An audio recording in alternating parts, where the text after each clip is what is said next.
All right, everybody, welcome back to Real Time for the Real Everyday Movie Fan. I am, of course, Josh Williams. And I'm Ryan Murphy. And we're joined again by James. How are you doing, my friend? I'm all right. How are you guys doing? Oh, I'm good. I'm glad to be back. Doing Now, great. for anybody following the channel, we have been doing a little segment where we're talking about a lot of the nostalgic things that we grew up watching that we think could come back.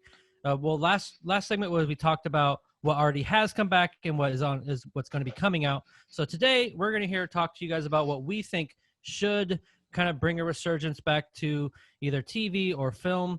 And I think that pretty much sums it up, right? I mean, that's pretty much the things we're covering, right, Ryan?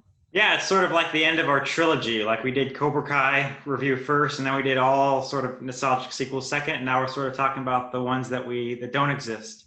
So. Yeah. Well, there's even I have some on my list that there was talks of them happening, but they just fell through. So I think we can include those in there as well. Now, just for some people to know, I think we're going to be strictly sticking to things that would be a continuation of said thing. Not like remakes or anything like that. Sequels exactly. That would actually bring back characters that haven't been seen in a long time. Also, I put at the end of the video, our last video, that we did miss a few. We didn't talk about Blade Runner or The Dark Crystal or a couple other ones, but that's at the end of the last. I'm still unclear if The Dark Crystal is really qualifies. I haven't actually seen it, but I don't know if it's actually the same characters. It is, but isn't it technically? I thought it was a prequel. It's a prequel, so it's not quite what we were talking about in that it doesn't follow up with characters decades later, like The Force Awakens does or like Cobra Kai does. So it's not quite in that same field, but it still kind of is. Also, Tron was another one. Tron, Blade Runner 2049, and the other one that I just wanted to mention real briefly is there is that holiday reunion, the Xfinity commercial, which has E.T. and Elliot in it. That was You're burning through my list, dude. You're burning through my list. Well, I just thought that was so weird, and just it had to be mentioned at some point. Was that they actually got Henry Thomas to come back for a commercial where he reunites with E.T. decades later. It's only 8 minutes. Yeah, long. that was something. I'll bring it up later, but that's something that I wanted to talk about. Another one that we need to talk about that was supposed to be in the last video that I'm surprised you forgot, Ryan. And as I was making my list today, we're like, oh yeah, they're actually making that. It's Netflix's Beverly Hills Cop 4. We'll talk about that because that's not guaranteed yet. That's not like Jurassic World Dominion where it's like filming. That's like more like, oh yeah, they announced that's in development, which development could mean anything. But we'll talk about that. But let's let you start, Josh. Let's talk about let's start with you. What are some of the franchises that you would like to see continued? And I think I might know one or two. Oh, well, I got a few on my list, but I figured maybe we could just go round robin and kind of talk about them, each of us. Okay. One of them I kind of wanted to bring up it's been in development hell and no one's really full on committed to it is Beetlejuice 2. Oh, that's right. Yeah, that's one I really would love to see come back with Michael Keaton, Winona Ryder, kind of the whole gang coming back. Because I think they're all, correct me if I'm wrong, they're all still alive, right?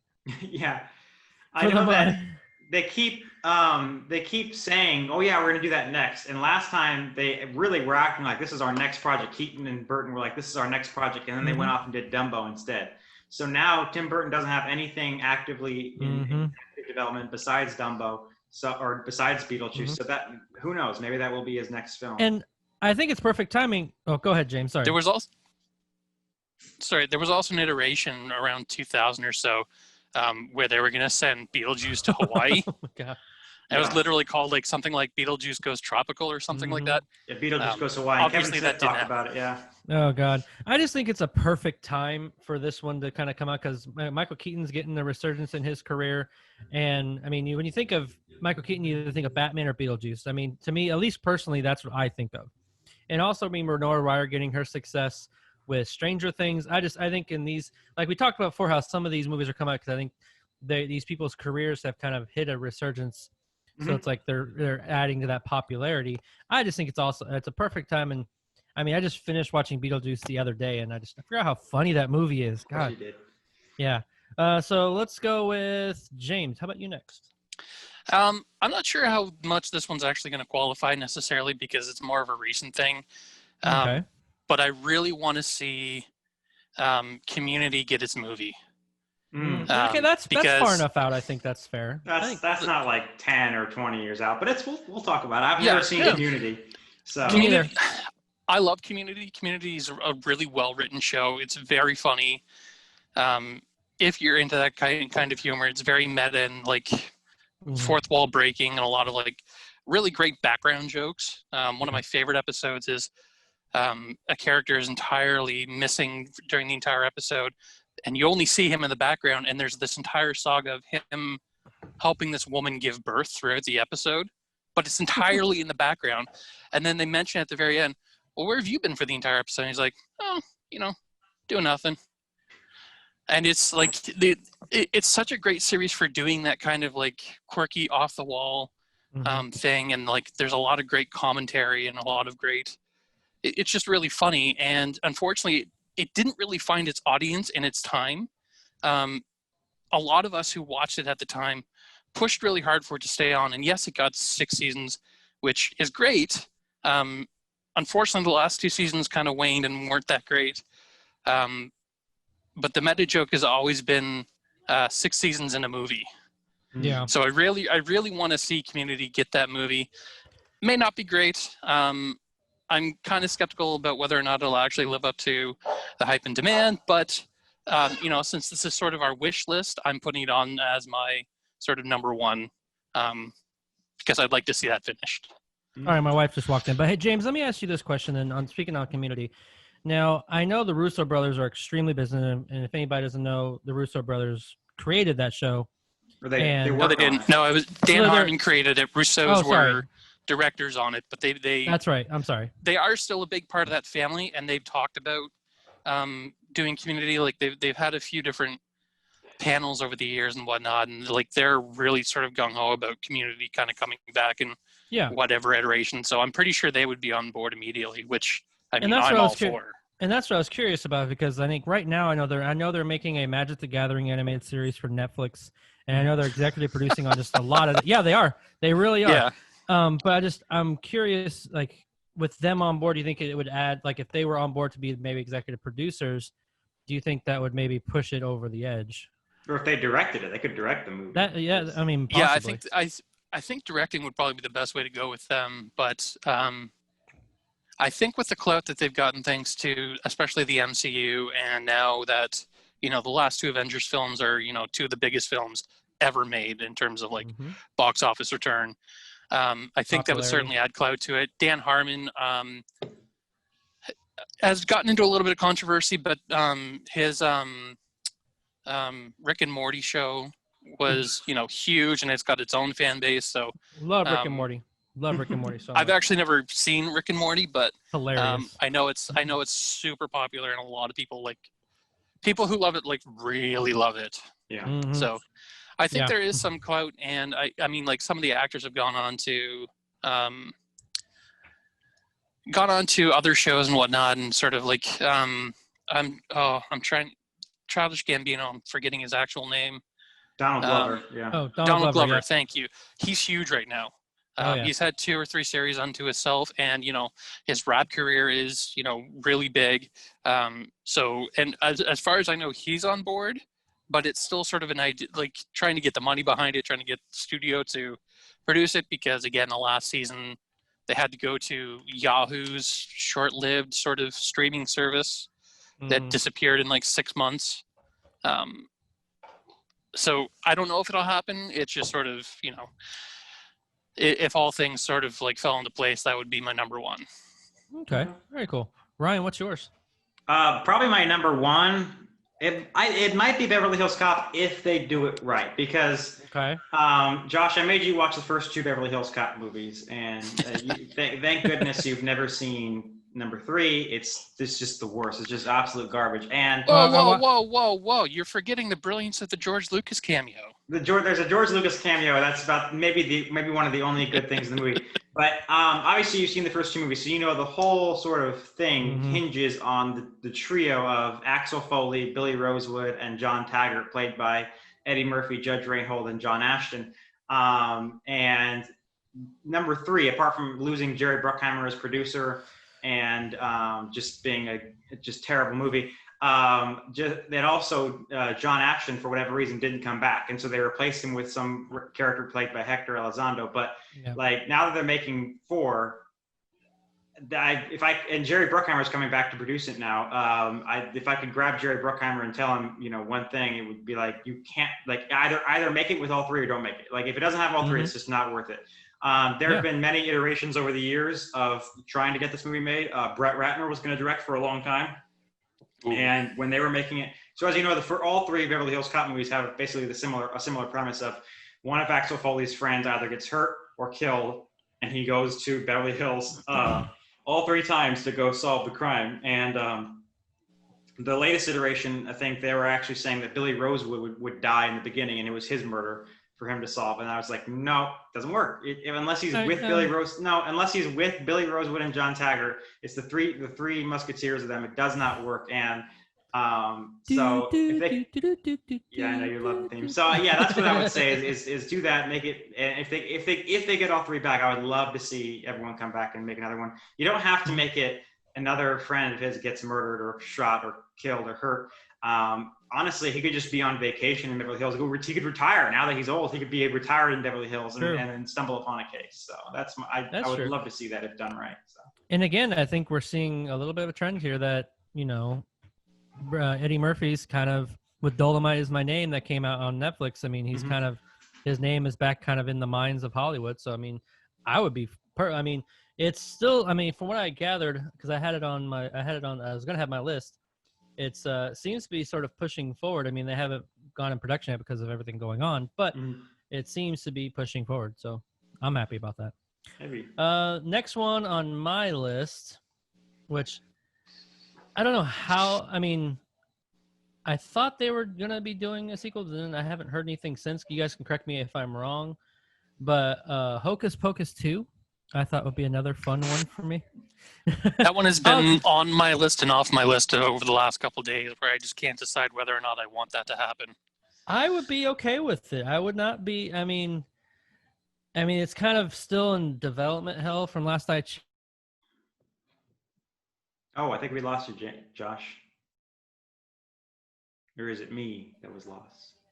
You may have been lost. You lost in the Matrix. You were lost in the Matrix. Lost, but really, it was me that was lost the whole time. It's okay. That's a movie for you. But anyways, because it's one of those that it's a mandatory movie to watch during Halloween time. It's if you don't, what's wrong with you, personally? Watching other movies like Halloween.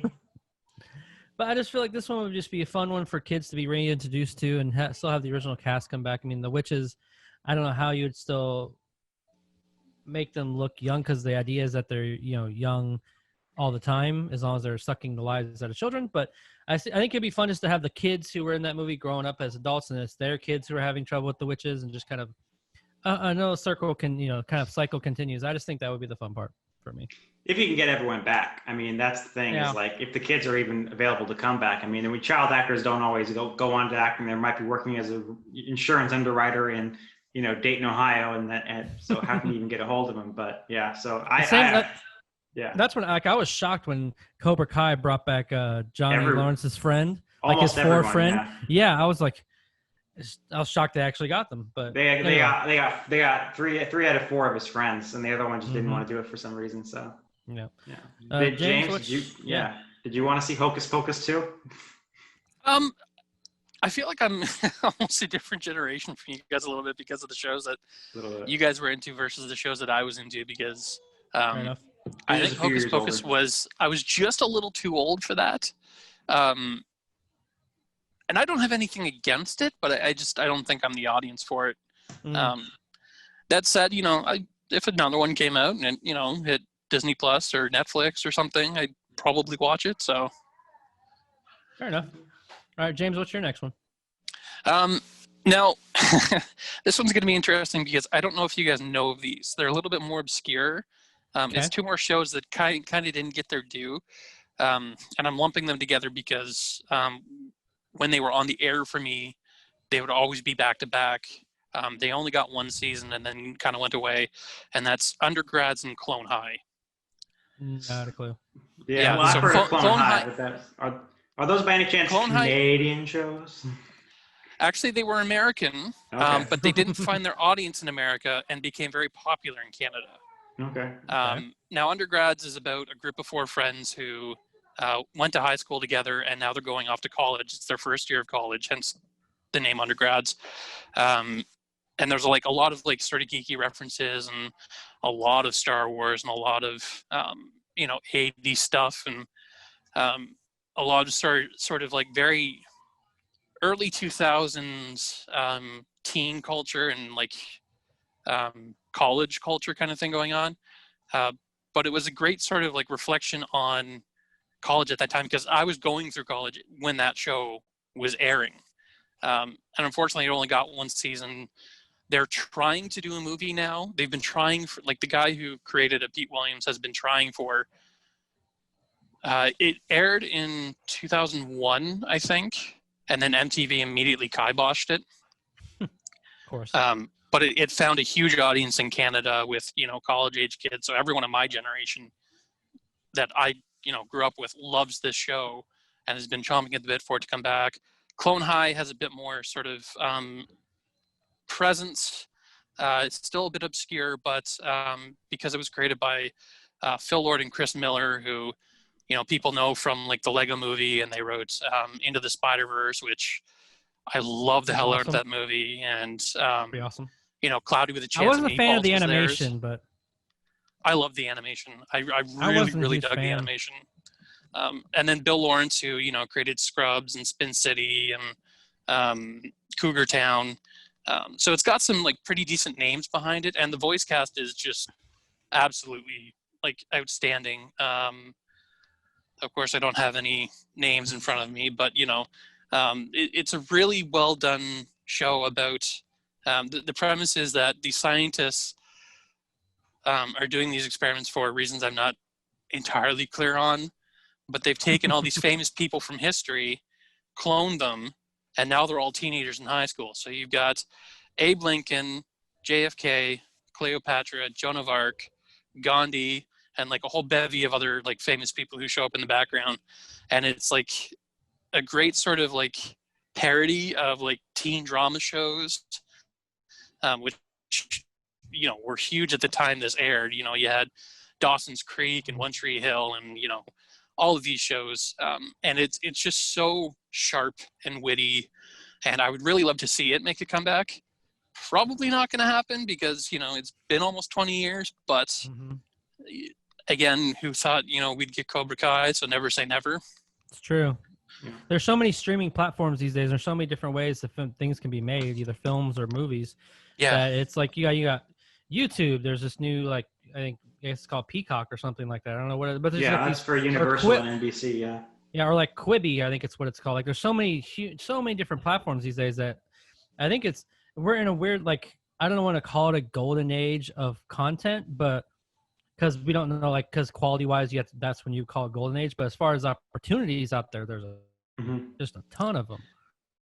So I mean, I think there's also less gatekeeping, because it used to be you'd have to go through the studio system to get your stuff on the air, whereas now it's like, excuse me, you've got Netflix, you've got Hulu, both supporting stuff. YouTube was doing, like, we got Cobra Kai because of YouTube Premium, YouTube Red for a time, and yeah, there's all kinds of streaming services that are chomping at the bit for content, for original content, or in the case of something like Arrested Development, Netflix picking that up years and years later for 4th and 5th season. So it's entirely possible these things can come back. Yeah. Ryan, what's yours? I would go with next Aliens. I would love to see a direct follow-up to Aliens, of course, ignoring Alien 3 and 4, and following, like, seeing Newt as an adult. Of course, it's been so long now that even Newt would be like in her late 40s. Yeah. Yeah, like where, see a version where, Ripley is Newt as her own, and they're, living peacefully now on some planet or something, and then there's another alien invasion. I would be fine with that. The premise being Alien versus Predator, like making another Alien versus Predator movie, but have Sigourney Weaver and Newt in it. So Neil Blomkamp was going to make this movie for a while, and he shared concept art of a grown-up Newt. and everything. And then, Sigourney Weaver was very excited about it, and then it just sort of fell through. And part of the reason it fell through, they said, was because Ridley Scott decided to continue the franchise in his own way with Prometheus and everything, and that was just turned out to be garbage. So it doesn't look like it's going to happen now. And of course, the longer it is, the older the characters have to be, and I mean, who knows how much longer Sigourney Weaver is going to be? I mean, she's she might be 80 years old by the time they try and make it, but right. But no, it's still something I'd love to see. Obviously, who doesn't love aliens? Yeah, and it doesn't help that. I mean, say what you will about some of Neil Blomkamp's movies. I mean, District 9 is one. I think such a great sci-fi movie. I think it's one of the best of its decade, but it's just his quality of his films has slowly declined. It didn't help that I think the studio may have lost faith in him a little bit. So then when Ridley Scott yeah, pretty much. So hopefully maybe we'll see him resurgence like M. Night Shyamalan did. But I think it just didn't help that factor. And then when Ridley Scott wanted to come on doing it, they just like hit the whole kibosh on it. But I wanted to save my number one for last. I mean, because I saw you guys did your number ones earlier. But I wanted to go on to a next one. I think. Hold on. Does James have any thoughts on Aliens? Oh, I'm sorry. Yes, James. I apologize. I love the first Alien movie. I think it's one of the best sort of sci-fi horror films I've ever seen. Mm-hmm. I wasn't such a huge fan of Aliens, plural. Oh. But I definitely see the appeal, and I don't deny that it's a good movie. It didn't work for me the same way that the first one did. So this is another one where it's like, if they continue it, I'll go see it.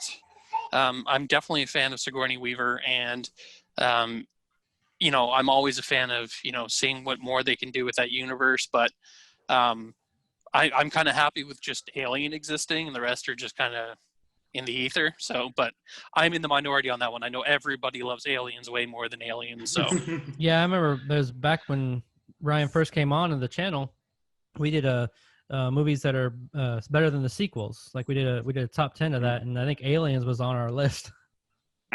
Sure, yeah. He can't remember. Yeah, he must be a long time ago. It was a long time ago, but anyway. So I feel like with this one, it's going to be it's a huge long shot. I think it'll never happen, but I feel like it's finally time if Hollywood is to pull the trigger to finally close out the trilogy on Gremlins. Now, Gremlins 2, I mean, not a lot of people like. I did not see that one coming. Yeah, I know you didn't. I told you I made a vastly different. Like I got I'm getting my movies out the way, and I'm saving one movie for last. My number one. I think you know what it is. But this one, I was just kind of scrolling through some of these, pop culture films. And I was like, you know what? I think I love the first two Gremlins. I think they're a lot of fun. I love the world that it's in. So I was like, why don't they just, even if you put it on Netflix or Hulu, like if it's made by Netflix or Hulu, why not just close out the trilogy and have it, have a return where like maybe the guy, Billy, the main character, has a son or a daughter, and all of a sudden she gets somehow a hold of one of these things. And Gizmo, all it takes is Gizmo getting wet. He's like the most dangerous pet ever. You get Gizmo wet, all hell breaks loose. So but they would have to get the actors back. They would have to get Zach Galligan and Phoebe Cates back to do it. Yeah, and I don't know. Like I said, I don't know how that would work, and if all that goes. So, like I said, that's probably a very big long shot. I don't know. I mean, I don't know why, but I don't know. What do you guys think? Are you even? I loved Gremlins 2: The New Batch when I was a kid. I watched Gremlins 2: The New Batch tons of times. Watched it like at my birthday party and stuff like that. I haven't thought about it in a long time. So I had never even, the thought never really super even occurred to me of like we need a Gremlins 3. But I mean, yeah, why not? They're fun movies. Steven Spielberg is the executive producer on the first two. So if he came back, that might be cool too. Like you said, where it's the time where it could happen. So yeah. Yep.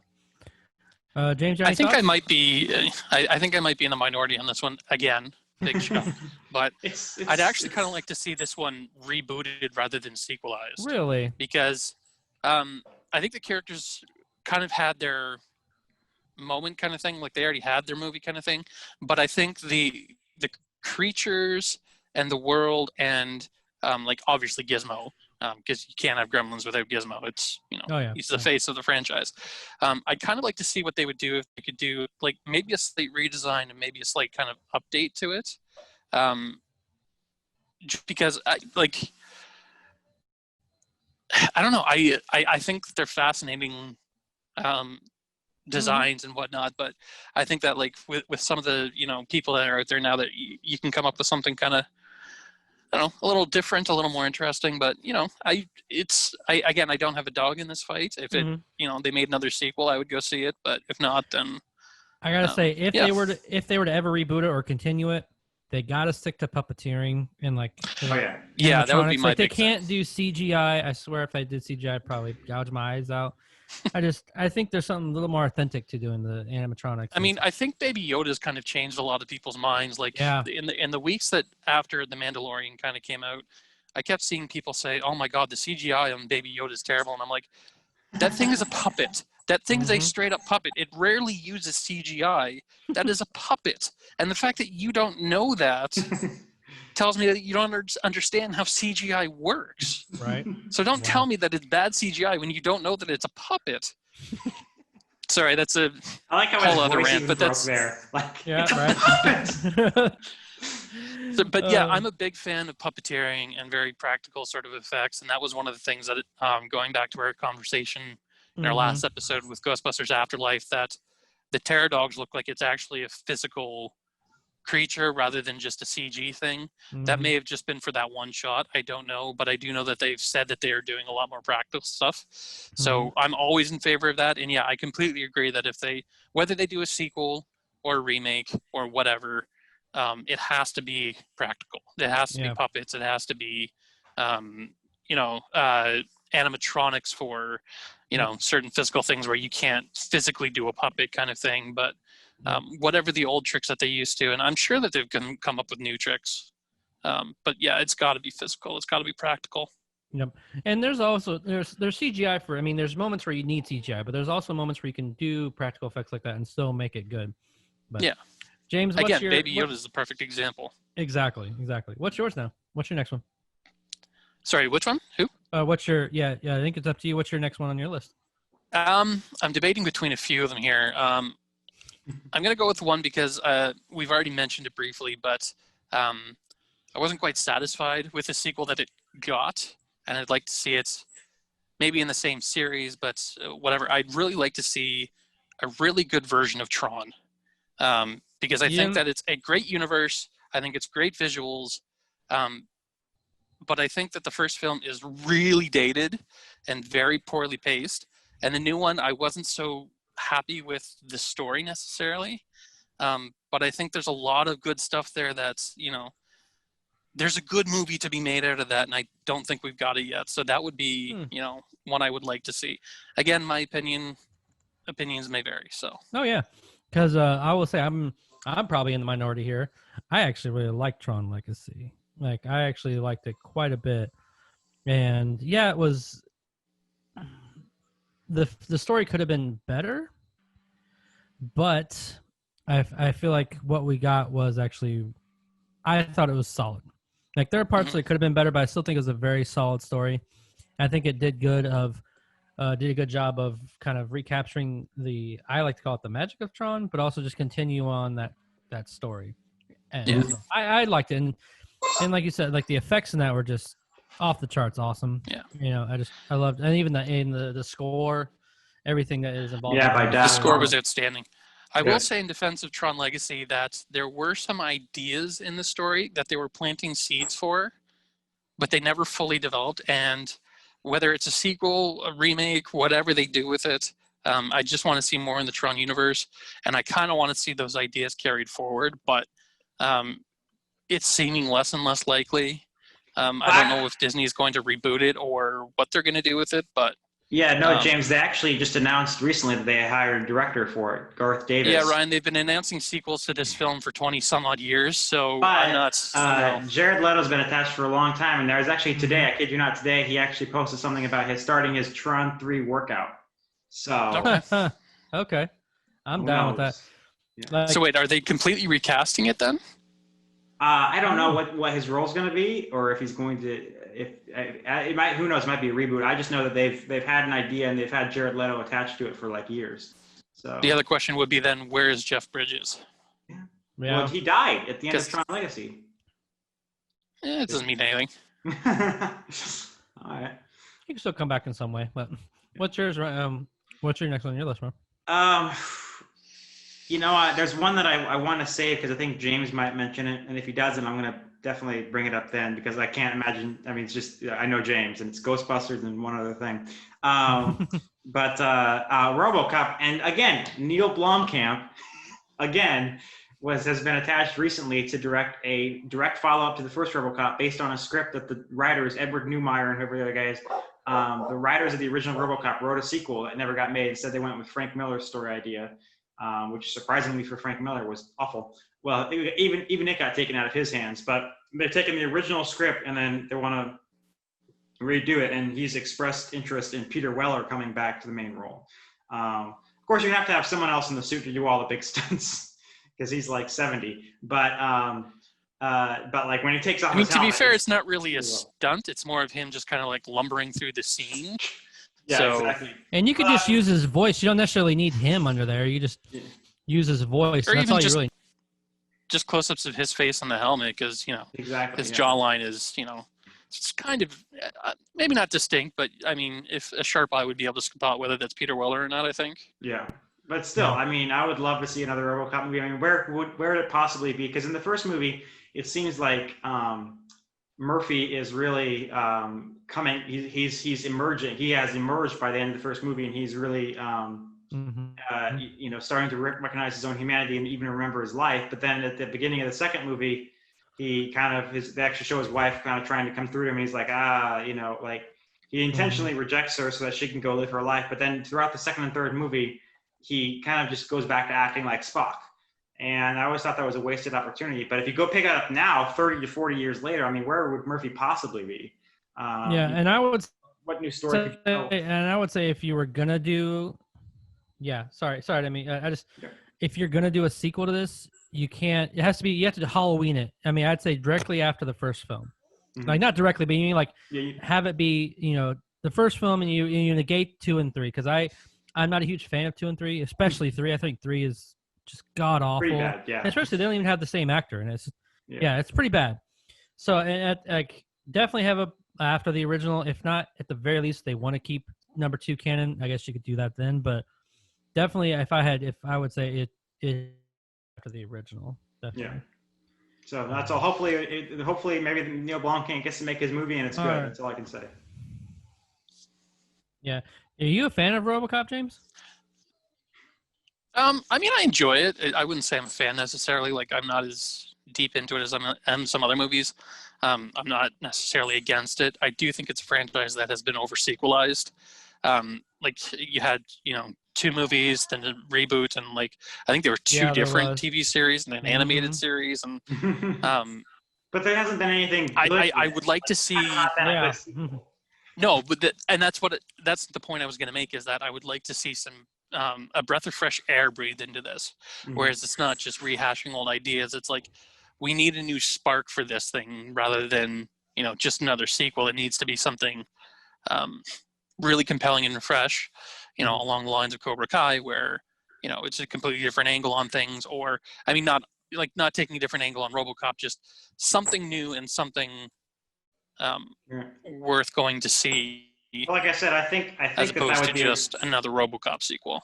Yeah, like I think it would be really interesting. I mean, I've always wanted to see where the heck. I mean, because Murphy is such an interesting character. I mean, as far as his humanity versus being the machine, and again, following up on the first RoboCop and not backtracking like they did with 2 and 3, where would that character be in 30 years? I mean, that could be a great movie.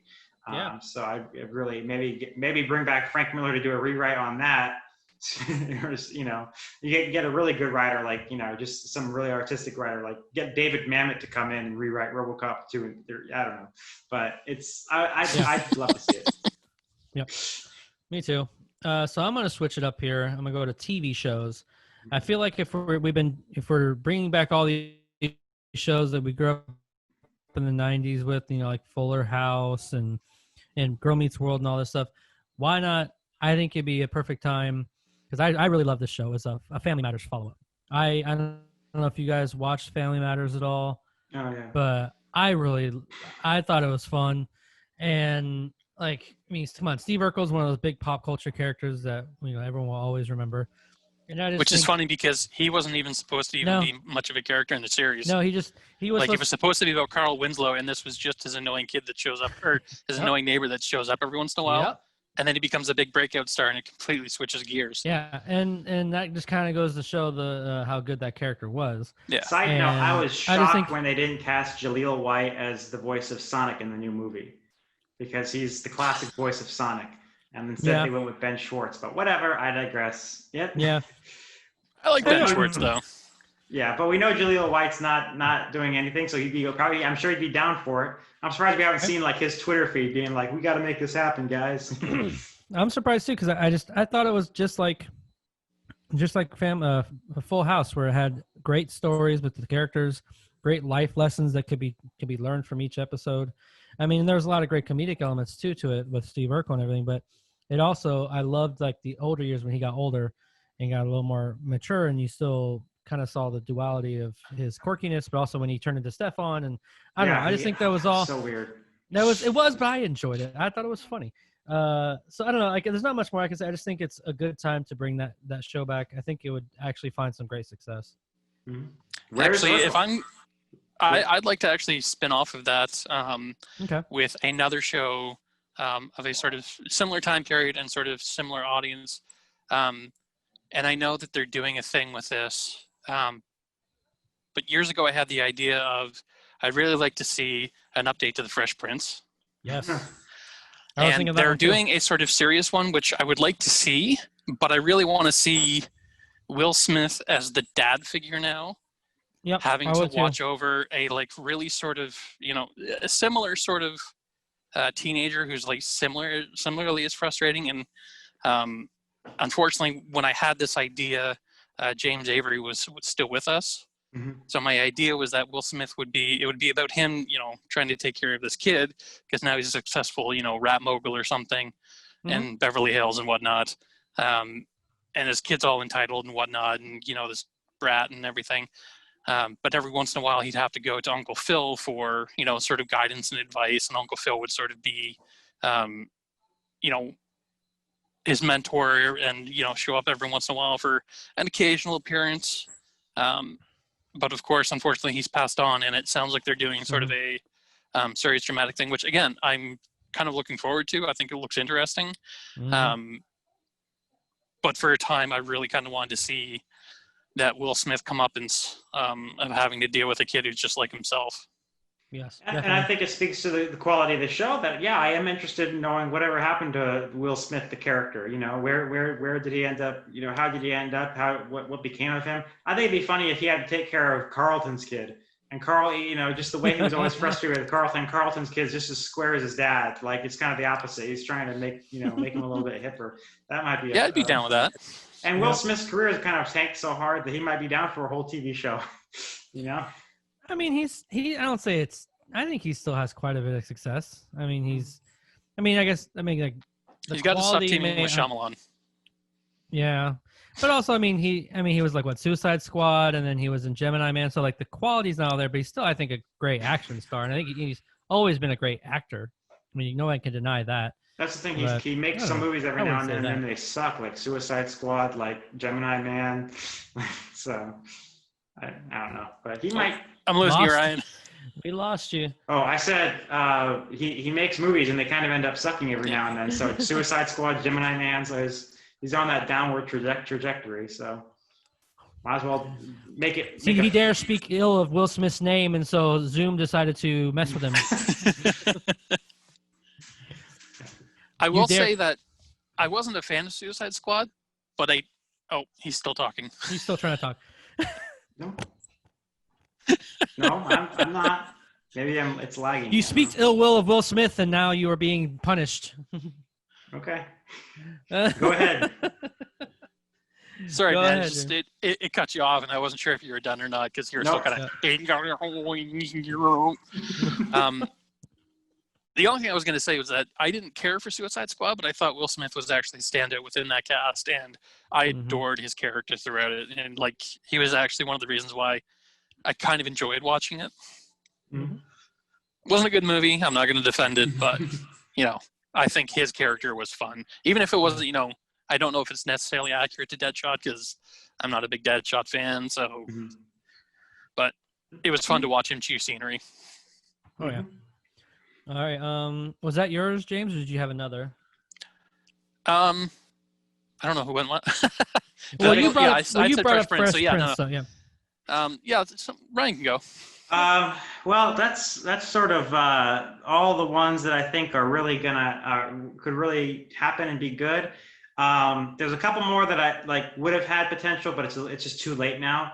One of those it's one of those that they've been trying to make for 30 years, and for some reason it just never happens. Is Conan 3? Arnold Schwarzenegger, even in the past 5 years, has been talking about, we are going to make Conan 3. It's going to be great. We got great writers. I think Chris Morgan. That's not bad, man. Yeah. I think Chris Morgan from the Fast and Furious franchise was doing the latest rewrite of the script, but it's just too late. He's so old. It's just, because at the end of the first film, if you remember, it says that he goes on to become king and he has all these great adventures, and they wanted to make the King Conan movie, which is what it was going to be called for a while, King Conan. And it just never happened. And I just I don't know how old he is. He's got to be 75. And it's just, I feel like it'd be a joke if it happened today, but it could have been great in, even 10 years ago. But yeah, I would not, I'm with you there. I kind of think him and Sylvester Stallone to be their action stars that they want to be. I just think that time has gone and passed. I mean, they had a great legacy.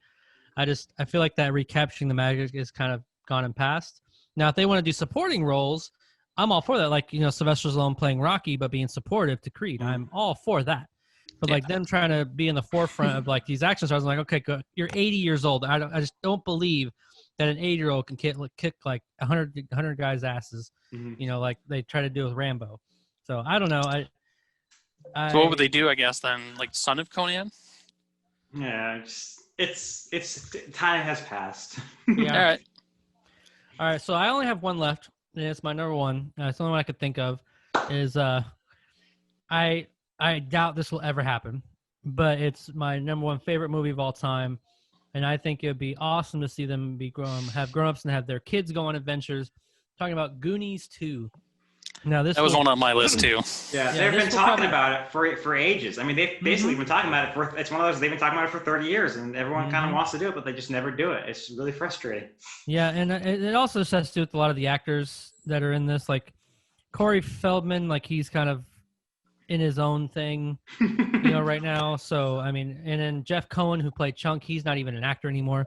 That doesn't mean much at all. Some of these people come back, I keep bringing up Cobra Kai, but I'm sure those, Johnny's friends who haven't been actors anymore for years. Mm-hmm. So that doesn't mean anything. And I want them more as background characters. You know what I mean? I would like them to be more background characters, and their kids are the main characters who are going on some sort of adventure of some kind. And that's just what I would even be fine with just some of them coming back. Not even all the original cast. I'd be okay with just at least Sean Astin and Josh Brolin coming back. And I don't know, man. I would like to see them as middle-aged. Like the first film, the whole dynamic was the ultimate kid adventure, kids who get bored on a Sunday afternoon and go and have the greatest adventure of their lives. And I think it'd be interesting to have the dynamic be, now we're middle-aged men, scratching themselves and just life is, passes by or whatever. And then having this adventure to remind them, kind of like Hook, reminding them that they're, big kids. I would love to see that. And I would love to see that. Even a Hook. Because obviously there's obvious reasons why Hook 2 is never going to happen. I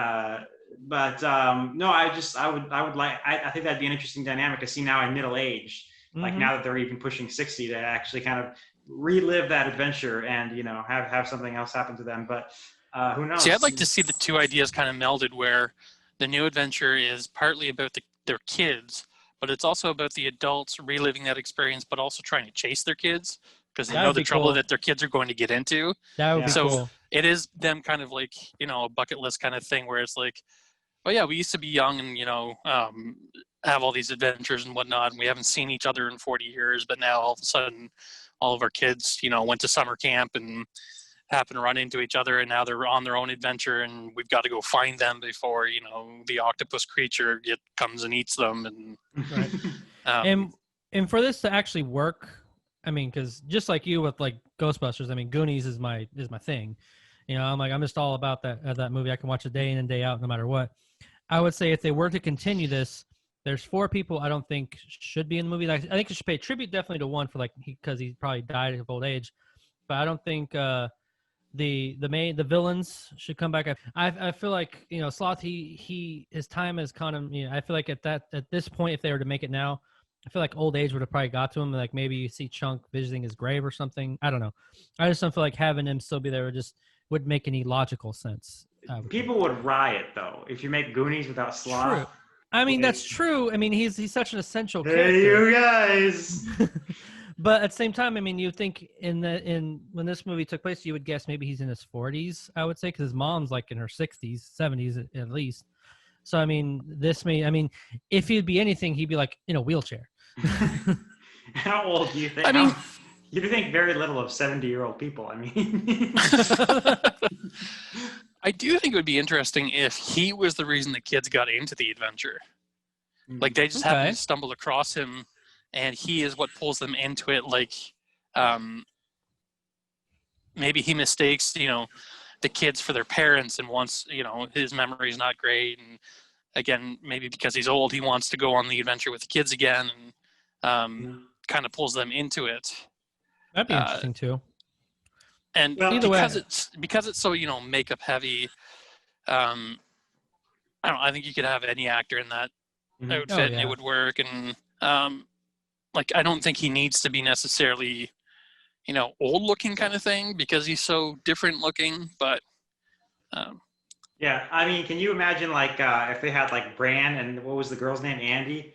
Like if they had those two haven't seen each other for 35 years and then all of a sudden they're going falling for each other again after that much time. It's just sort of a cute little stupid thing. I don't know. Whatever. Yeah. It'd be a fun movie, I think. And Richard Donner's still alive. He's been retired for a while. I think the last movie he directed was 15 years ago, but he's still around. Yeah. And I'm sure, who knows? Still technically a producer. Yeah, he could. I would be okay with him being a producer. Mm-hmm. I feel like if you want someone who's close to that style of adventure and comedy, it's not like raunchy comedy. Mm-hmm. Weirdly enough, I would be okay with someone I keep going back to him every once in a while, but Tim Miller, I think would be a good choice to take over the reins. He already ruined Terminator. Let's not have him ruin another franchise. That's true. But I mean, I just think there is actually a few other good, directors that would do, I think, a good job. I don't know. Even I hate to say this because, but I don't know with Chris Columbus having the movies he's written lately. I don't know if I would even want him to write this one. Stay away. Were you not a fan of Rent? Come on. No. I think he's not a fan of I Love You, Pixels, Percy Jackson. Pixels. I Love You, Beth Cooper. I mean, come on now. Yeah. No, I'm good. But I mean, if he were to, I just hope he would. I think he would do it justice, but I don't know. Yeah. I think it'd just be good to have them come back, and even if it was on Netflix or something that wasn't a wide release, I'd be okay with that too. Mm-hmm. James, you have any other ones? I've actually got a few. I'm going to name some off just kind of briefly, just as ideas. Kind of like to see a new Flight of the Navigator. Not necessarily a sequel, more of a reboot, because I think that was such a fun, quirky movie, and I think the characters and ideas would be fun to revisit. Maybe it's, again, I keep going back to the idea of okay, now everybody is a parent, and it's their kid that's in trouble this time, and, that's what gets them pulled in. But, Flight of the Navigator is one of my, guilty pleasures. It was one of the first movies I saw as a kid, and I watched it endlessly. Monsters, Inc. I had an idea about 15 years ago before they did Monsters University where I'd like to see Boo as a grown-up or a teenager, and she doesn't remember the monsters. That'd be cool. And suddenly she meets them again. And I don't know why they would be pulled into each other's universe, but I'd kind of like to see that. The entire idea is just watching Boo grown up, having these encounters again and seeing her reaction to things where she obviously doesn't remember because she was, 3 years old. Yeah, we all know she's the old lady from Brave. That's common knowledge at this point. Yeah. I mean, that could work. I think that would be cool, but unless there was a reason he destroyed the door, because remember at the end of the film, he put the door together and he walked through, and I think she was even a little bit older then, and she remembered him. So I think Do you think? I mean, because do the monsters age differently than humans? I mean, I would assume so. I mean, but you know, like I don't think that I don't know that there's necessarily canon written about that necessarily. Mhm. But you know, again, it was just an idea I had a while back that I kind of thought would be a fun, interesting way to move the story forward. But I love that. I mean, I love Monsters Inc. Not so much the prequel, but I think it'd be again we kind of want to go along with that. Even as a teenager, or even her as an adult with her own kid, I think it'd be very interesting. Yeah. Well, first of all, we all know that she's the old lady from Brave, and we also all know that she's Andy's mom from Toy Story. She is. She has, and she's also who is Jesse's first owner, Emily. She's Emily. You can see if you ever read the Pixar Theory, you got to do it. You can see Jessie in her bedroom when she's a baby in Monsters Inc. And then the theory is that she grew up and then she threw Jessie, or she lost Jessie or threw Jessie away, and then she became Andy's mom. So Jessie actually found Emily again, but then she becomes the old lady from Brave or something like that. But I mean, I think Pixar should cash in on the Pixar Theory because it's so popular and so many people subscribe to it. So they'd be fools to just not have it. They could have a giant crossover if they wanted, but whatever. Mm-hmm. It's funny that you mentioned Toy Story because it was Toy Story 3 that kind of gave me this idea, seeing Andy more grown up now, and like the repercussions that has on the characters. And I was like, what if Boo was grown up, or a teenager, and not interested in the things she used to be as a kid, and like just seeing those worlds collide in a different way, but revisiting it. Just because I love Monsters Inc. so much, and I mean, let's face it, Billy Crystal and John Goodman are such a great duo together that I just want to see them back together in a way. So, couple more quick ones. Mighty Ducks. I absolutely love the Mighty Ducks. I would love to see another one, sort of in a Cobra Kai sort of way, where it's it's Charlie grown up or somebody else grown up, and they have to coach a team now, and they're just the misfit kids that don't work. Maybe it won't work. I don't know. I think it'll work. Return to Oz, which not necessarily sequel to Return to Oz, but I love the aesthetic of Return to Oz versus the original Oz, and I would love to see that revisited in a newer Oz movie or series, where it feels like it's. I love the idea of sort of like dated sci-fi or fantasy, and I would love to see an Oz movie that has the look and aesthetic as if it was imagined from the turn of the century as opposed to modern day, where the Tin Man looks like it was designed then, and all of the characters and buildings and everything feel like it's from that era as opposed to a modern reimagining of it. So more like the aesthetic of the original more than anything. Less the original and more of Return to Oz, because I feel like Return to Oz, the characters looked a lot more like the books.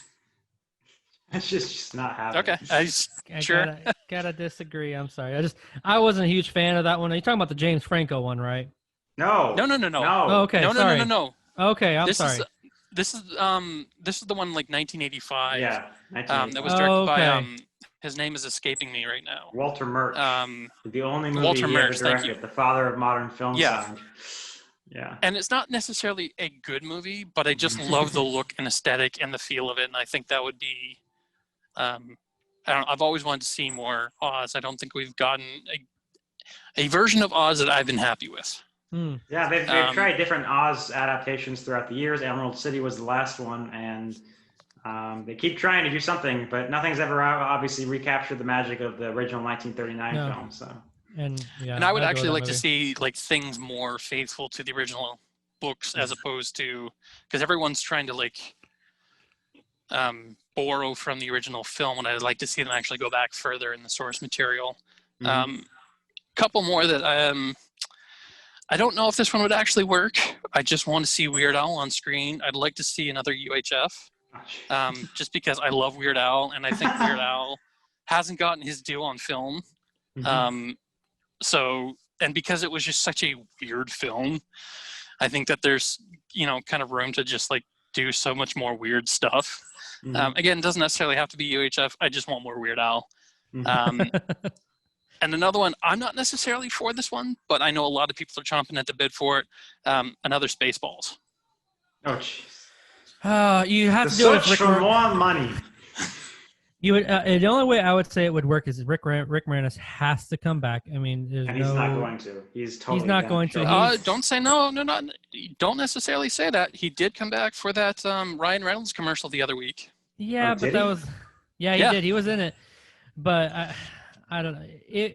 No, he's not coming back. I know he's not because again I'm a Ghostbusters fan, and we've been asking him for decades, and he is done with A, Hollywood, and B, going back to movies he's already done. Yeah. He said many times that he kind of got annoyed with the way, like he loved doing the Second City style of sort of like improv comedy and sort of like workshopping the comedy with the people. And because comedies became so by the numbers that by Honey I Shrunk the Kids, it was basically just stand here and look at this camera or look at the actor, say your lines, and just get out of the way of the visual effects. And he just kind of got annoyed with that.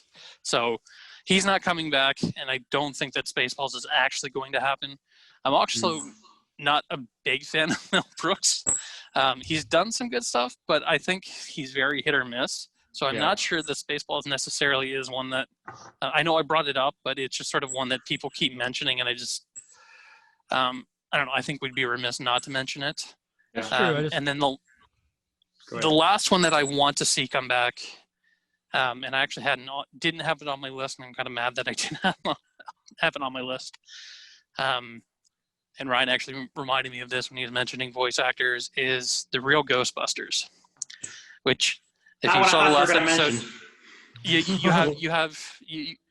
anyone who saw the last episode knows, how much I love Ghostbusters. Yeah. The only reason I really mention this is because I love the voice actors for the original series so much that I would love to see them back in those characters again. I would love to see an updated sort of modern style animated series based on it. And again, as I said with the last one, I think that there's a universe here that just has so much room for exploration. Again, probably never going to happen. I think with something like that, like if you was to bring it back, there has to be something said about, because you're bringing it back from the nostalgia factor. Why not keep it with the same animation? Because you brought up the newer animation, and it instantly made me think of the Ninja Turtles TV show that's on now, or was on. It's just if Ryan can find an animation of that one, the animation just sucks.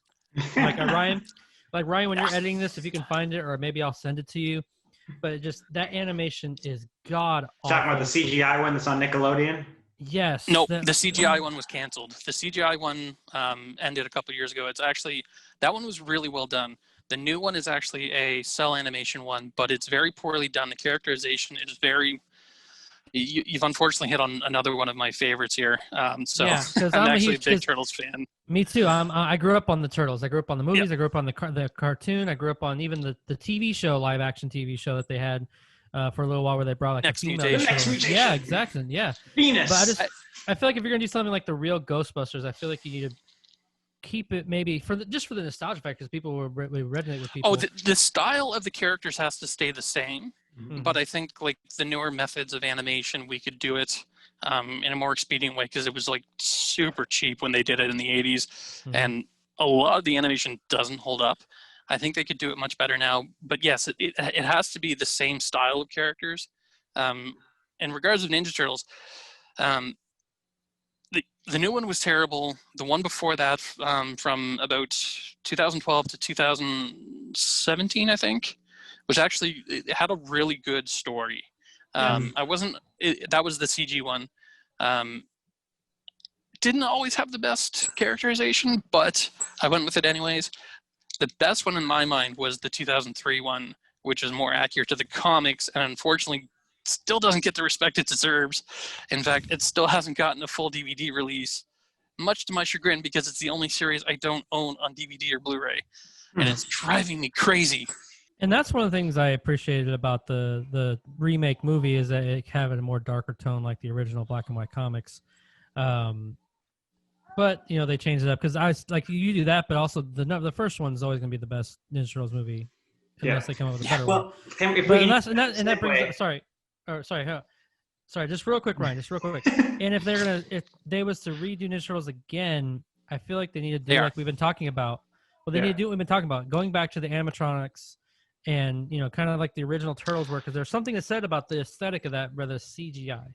Well, James, I'll let you fill in on this one, but I gotta get this in. Let's make a Ninja Turtles sequel to the original 3 movies where they're middle-aged Ninja Turtles. Let's just call it Ninja Turtles and have them back and have the same voice actors back and make in the Jim Henson suits and make that into a movie. I thought that was gonna be my next suggestion.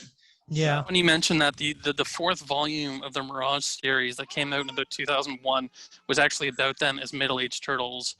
Splinter died of old age, and it was them sort of like, because they're no like it kind of gets stuck in everyone's always doing them as teenagers, but this was sort of them like now they're on a world where aliens are accepted and the turtles can kind of walk freely among people, and nobody like really notices because obviously aliens are walking the earth, so mutant turtles aren't that strange. If it's successful, they are actually go ahead. They are actually doing 2 different movies. They've been trying to do a new reboot live action film. And they're doing an animated film on Netflix that I'm iffy on whether or not it's actually supposed to be based on the newer Nickelodeon show, the cel-shaded one that's not so great. But as to your point of the practical ones, I actually think that they could do CG ones if they approached it from the point of view of Planet of the Apes. Yeah. Where they have a really good actor performing it and really good stunt guys performing it. And they did this with the Michael Bay ones, but they made them way too big, way too bulky, so they couldn't physically move well. So that when you cut to the CG and they're jumping around and everything, it doesn't really work as well. So I think if you actually had stunt guys in like gray tracking suits doing all the action, doing all the physical stuff, it could look as good as the original, as long as you have like really good performance, and then Planet of the Apes sort of level of CG on those characters. Yeah, because they did the same motion capture for the Michael Bay ones, but like you said, they scaled them much bigger. Like they even had them in the gray suits and everything like that. Like it had like shells and everything, but it just kept them. They should have kept them just the same size, not much bigger than what they were. Like they're supposed to be shorter than April, and they're not supposed to be 9 feet tall. Right, and that's always bugged me. Yeah, and I would even be okay. Like if it's successful, the new comic book coming out, The Last Ronin. It's not out yet, but I'm very excited for it. If it's successful, me too. I would even be okay with like a Netflix animated of that one, just to because Ryan, do you know about it at all? No. Basically, they haven't told us who, but all but one of the Ninja Turtles has been killed or murdered, and so one Ninja Turtle is the last one left. Well, I want to see that. It's Force Awakens all over again. Like. But no, like it's no. This is a leftover story that Eastman and Laird wrote back in the 1980s. I know, but why would I want I don't know. It's like when they were. It's an idea they had because the original comics were very gritty, and they wanted to do sort of like a one last story kind of thing because they were doing their City of War arc, which was supposed to be their finale, and they were going to kind of retire and hand over the comics to other writers and artists and whatnot, because of course the cartoon was blowing up at this point and they're just way too big to kind of focus on writing and drawing comics. And this was supposed to be sort of one of their last heydays. And yes, it's one of the turtles. We don't know the identity. His brothers, all of his friends are dead. The world's gone to hell. And it's sort of, it's supposed to be like sort of like a Dark Knight Returns kind of thing, where it's like a dark, broody Batman who's just kind of like lost any concern for anything else but his sort of mission. And we don't even know what his mission is necessarily. We've just gotten a ton of teaser images. It was actually supposed to come out yesterday, and I'm mad that it got delayed again until October. Yeah, because I want this comic so badly. Me too. It's I 30 years right in the now. making, and it just I can't wait for it. I want to read it right now. Like I have a bold prediction that it's Michelangelo who survived. That's my prediction too. That seems to be the most likely one, because that's the one you wouldn't expect. You expect to be Raphael or. And he's he's also the most emotionally charged. Like he's very happy all the time, but he's He's also the most. He's emotional. innocent. He's sort of kid-like in his emotional development, and to have him sort of be the dark brooding one means that you have to push that character very far. And the tragedy of losing his brothers, especially ones that were sort of mentors to him, like Leonardo and Raphael. That's the kind of story I want to see, where that character's been pushed so far. That happy-go-lucky, goofy, wearing stupid costumes and trying to make everybody laugh, and skateboarding and falling down, and the pizza loving surfing goofball is now the brooding dark avenger. Like, what happened to push into that? Right. I want to see that story. That would be cool. That's what I'm hoping it is. Unfortunately, I have a feeling it's going to be Raph, because it's heavily Kevin Eastman's story at this point, and he is in love with Raphael, and he favors him heavily. So I don't know. Either way, I think I'm going to enjoy it, but that's Yeah. So, do we have anything else? Well, I had. Yep. Go ahead, James. Did you have something else? Yeah. No. Go ahead. Go ahead, Ryan. Well, a couple more that I should. Well, we also, James, you mentioned that you had a couple that we talked about sacred cows, ones that should never happen. Yes. One I want to mention, but we can just blow past it because it's never going to happen anyway. People wanted the Labyrinth sequel for a long time. Now, obviously, David Bowie has passed on, so that's just not a good idea. There is like comic books that follow up. Like I think there's a manga that actually follows up on Labyrinth. But the one that has consistently denied is, and that we know will not happen, is Back to the Future. Robert Zemeckis, you stole mine. Yeah, sorry. Robert Zemeckis has made himself blue in the face, just constantly saying it's not going to happen. Like because he owns the rights along with Bob Gale, the co-writer, and they've been they as long as they're alive, it won't happen. And I don't know after they die in 30 or 40 years, if it might go to their children. I don't know, but it's possible that within our lifetimes, in 50 years, if the studio gets back a hold of it, we'll see a remake or something. But we're never going to see Back to the Future 4. So, yeah. And let's face it, Back to the Future is about Marty and Doc, and neither of those actors are in great shape to do it. Doc is very old at this point. We've seen him in character a few times, and it's almost kind of sad. And I don't want to put him through that for a movie. And then Michael J. Fox, because of his condition, it's very difficult for him to perform. Yeah, I was going to say, who's to say that Marty doesn't have that condition? He's played people with Parkinson's. He continued to act and stuff. Yeah. Yeah. And there's actually, I heard a very good, well, not a very good, but I heard an interesting pitch idea where Marty's Parkinson's has been caused by all of the time travel. Huh. And the impetus for the story for a fourth one would be Doc trying to fix that.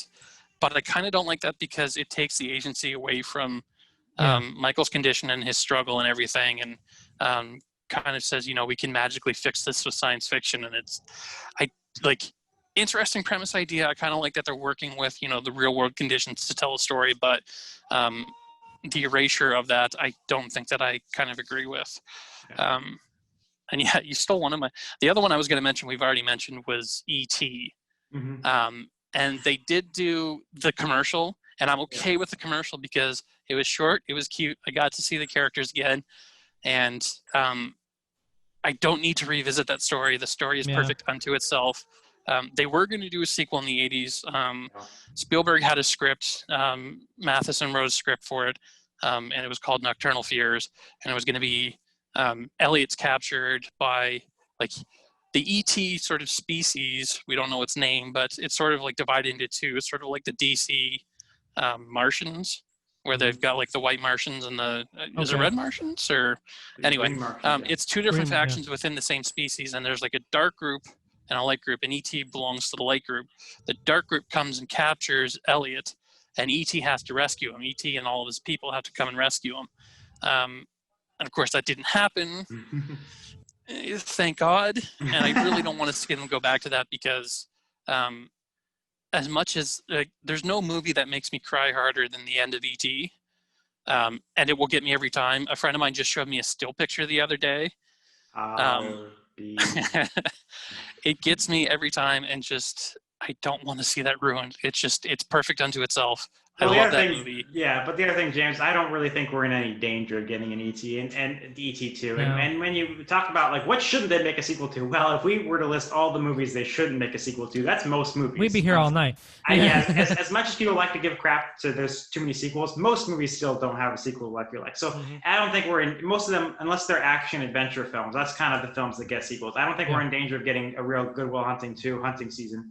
or anything like that. But ET was not one I would ever think that would even. Obviously, they had. You'd be surprised. Again, they were going to sequelize in the '80s, and it's one that constantly comes up again and again. I've heard it many times that they may not be moving forward on it, but people keep asking, "Is there going to be another ET?" And it's like, no, leave it alone. It's fine the way it is.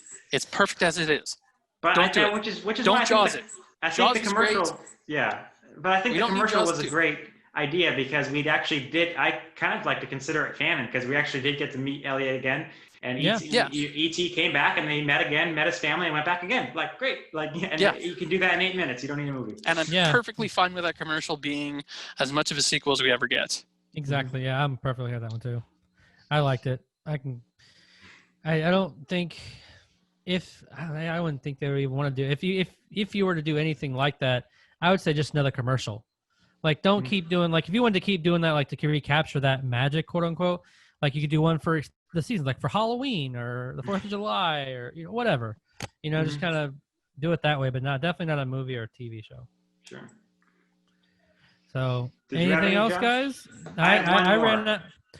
Goonies was my number one, and I couldn't think of any more. What's your final one to close out the show? One that I don't think they should make, and there's always a possibility that it could happen, is Die Hard 6.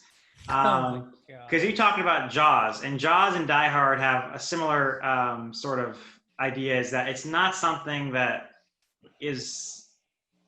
there should be a sequel to. Like Jurassic Park, there's an island full of dinosaurs. If people come to this island, they're going to die. So you can always make more sequels. Superhero movies are sequel bound because they're superheroes. They're going to get in more adventures. Die Hard was an isolated incident that happened to this one guy this one time, and the only way you make sequels is by having more crazy shit happen to this one guy.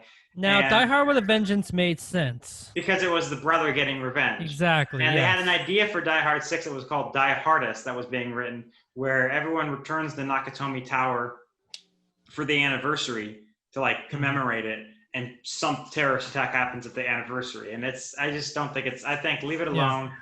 I think Die Hard is one of the greatest movies ever made, and the only sequel that I really enjoyed was Live Free or Die Hard because it was just so over the top and so crazy that it was just my dad and I had a great time laughing at it.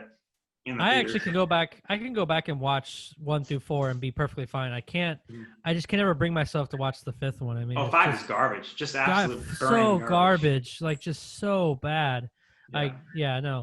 But Live Free or Die Hard actually was pretty good. I wish they would have made it R, just like the rest of them. But I guess With a Vengeance was a little too much for some people, I guess. I don't know. And weirdly enough, I can objectively say Die Hard is the best one of all of them. Of course, the original.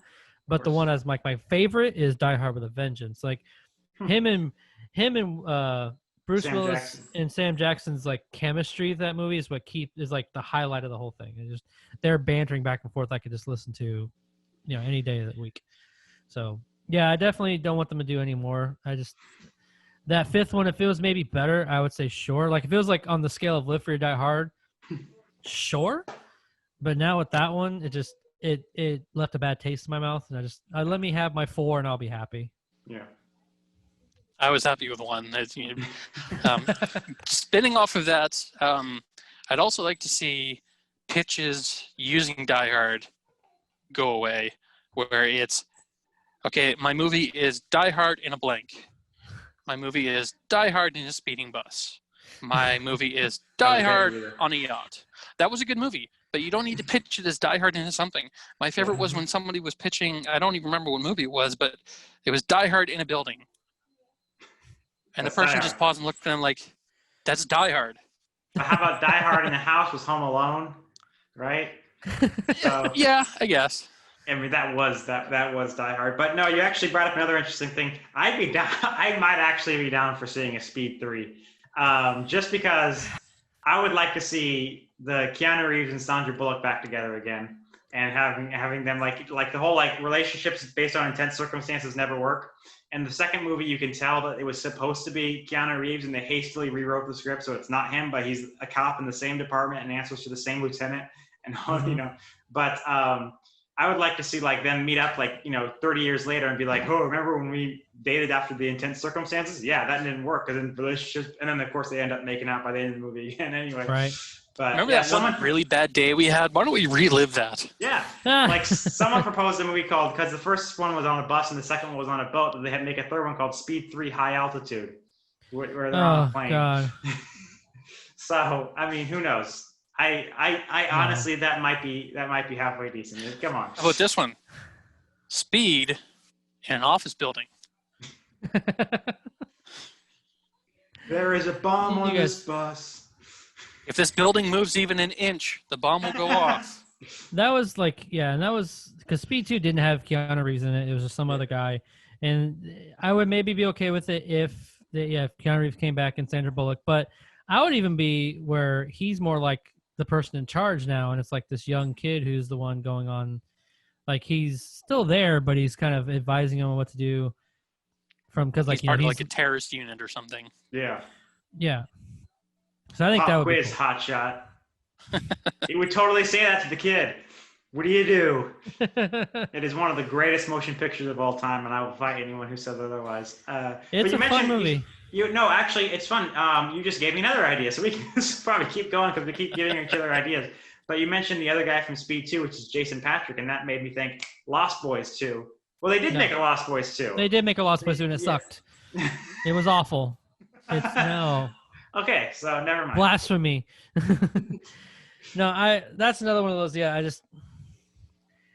I thought about putting Speed on my list because I did come across in there, and I even saw Lost Boys, and I was just like, because Lost Boys did have a sequel, and it was just terrible, and you could do like a whole like, you do the original and you do a sequel, but there's so many vampire movies out there. There's probably ones you could do other ones instead.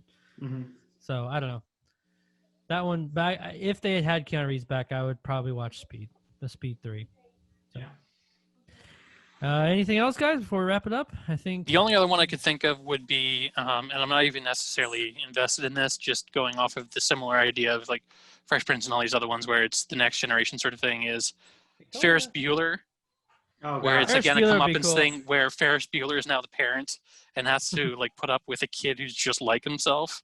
Again, I don't necessarily want that, especially with John Hughes no longer with us. Sure. Because he had such a unique way of directing and writing films.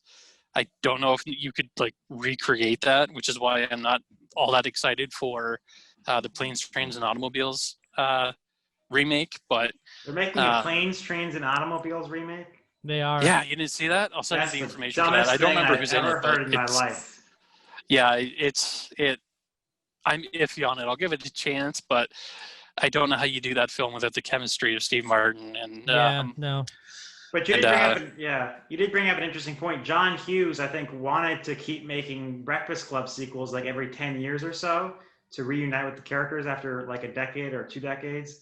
And they basically, the only reason they didn't happen was because he couldn't stand Judd Nelson, and that's the only reason that they never made him. So, but it'd be interesting to like meet like again like some of the romantic couples from that movie. They meet up 30 years later and they just end up making out again by the end of the movie. Like, I'm kind of a fan of that. I mean, I wonder if there's a way to do sort of a John Hughes universe update film where you base it on one story, but then like several other characters from that universe, because Shermer, Illinois is supposed to be a shared universe, right? You have other characters from 16 Candles and Pretty in Pink and all these other films kind of like just crop up, even if they're just in the background or something, or we get reference to it, but then we're, skewing into view a Skewniverse kind of thing where it's just sort of like self-indulgence at that point. And I don't know if that's necessarily needed. I think it'd be a fun little turnaround if they did a Breakfast Club movie, but what's his name would be the principal. Oh, help me out here. Not Bender. Yeah. Oh my gosh, that would never happen. That kid was not. No, I'd like to see what's his name, the nerdy kid, Anthony Michael Hall, because he's done such a great turnaround. He actually had a recurring role on, he had a one-time role on Community as the school bully Oh, jeez. beating up all the characters in the show, and it was just so great and so funny, and you don't even recognize him as the same person anymore because he's just changed so much. He looks so different. Holy shit. No, I mean, I was just looking up Anthony Michael Hall. He's going to be playing Tommy Doyle in Halloween Kills. Yeah, you didn't I know didn't that? realize that. I didn't realize that. No, I didn't quite look at all the cast. Breaking But I was like, he was the bully like 3 years after Breakfast Club. He was the bully in Edward Scissorhands. So he went from going to the nerd to the bully very quickly, actually. But yeah, I haven't he seen grew that up a film in lot. so long. I need to rewatch that. Yeah. right. So. No Edward Scissorhands too. That's not gonna. No, God, no, thank you. No, there's Yeah, I'm certain kind of done things- with Johnny Depp sequels, so. Well, all right, guys. I think that'll wrap it up, and that'll do this for today. Thank you guys very much for watching. Thank you very much for listening. If you're going to do it in a podcast form, but more importantly, guys, what would you like to see come back into either a TV series or a film that's kind of nostalgic to you? It could be from the 70s. Doesn't matter. Leave your comments section below and let us know what your list is. Also, if you like what you watch, hit that like button and subscribe to the channel so you can receive more of our various content in the future. Again, also like us on Facebook, Twitter, and Stardust. The links are in the description below as always. That's all I have for you today. I'm Josh Williams. And I'm Ryan Murphy. And I'm James Sheridan. that's right. And thank you for keeping it real. With ReelTime. Bye.